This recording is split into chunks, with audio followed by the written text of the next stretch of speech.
Student exam নিয়ে এমন কিছু কিছু মিথ আছে যা স্টুডেন্টদের মধ্যে একটা ভয়ের সৃষ্টি করে, আর সেই সমস্ত মিথগুলোকে ব্রেক করার জন্য আজকে আমি তোমাদের সামনে এই ভিডিওটা নিয়ে হাজির হয়েছি। মিথ 1, পরীক্ষা প্রচুর টাফ হয়, তোরা এভারেজ স্টুডেন্টরা পারবি না। না, পরীক্ষা টাফ হয় না। পরীক্ষার কোয়েশ্চেন সব সময় সিলেবাসের মধ্যে থেকেই আসে, এবং তোমরা যদি একটু ঠিকঠাক করে রাখো, যারা একটু পড়ে রেখেছো তারা নিজেদের নাম্বার থেকে 70-80% পর্যন্ত স্কোর অবভিয়াসলি করতে পারবে। মিথ 2 কি? মিথ 2 হলো পরীক্ষায় একটা ভুল করলে পুরো কোয়েশ্চেনের নাম্বার কেটে যাবে। না, তোমরা সবসময় জানবে সবসময় পরীক্ষার কোয়েশ্চেনের স্টেপ মার্কিং দেওয়া হয় ওয়েস্ট বেঙ্গল বোর্ডে। মানে কি স্যার?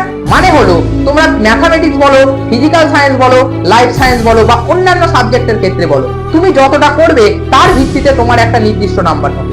যেমন আমি যদি ম্যাথামেটিক্সকে বলি, মানে কি, ধরো ম্যাথামেটিক্সে একটা অঙ্ক দেওয়া হয়েছে 5 নাম্বারের, যেখানে তুমি পুরোটা করতে পারোনি আর 3-4টে স্টেপ করতে পেরেছো, সেখানেও তোমাকে একটা নির্দিষ্ট নাম্বার দেওয়া হবে ওই 3-4টে স্টেপ করার জন্য। মিথ 2 কি? মিথ 2 হলো যে এভারেজ স্টুডেন্টরা এই এক্সামে ভালো স্কোর করতে পারে না।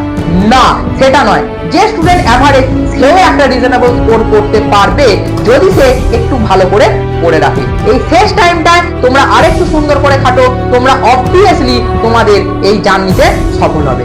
এবং বিভিন্ন রকমের নিত্য নতুন টিপস জানার জন্য আমাদের এই চ্যানেলটিকে সাবস্ক্রাইব করো এবং আমাদের সঙ্গে এই জার্নিতে সামিল হও।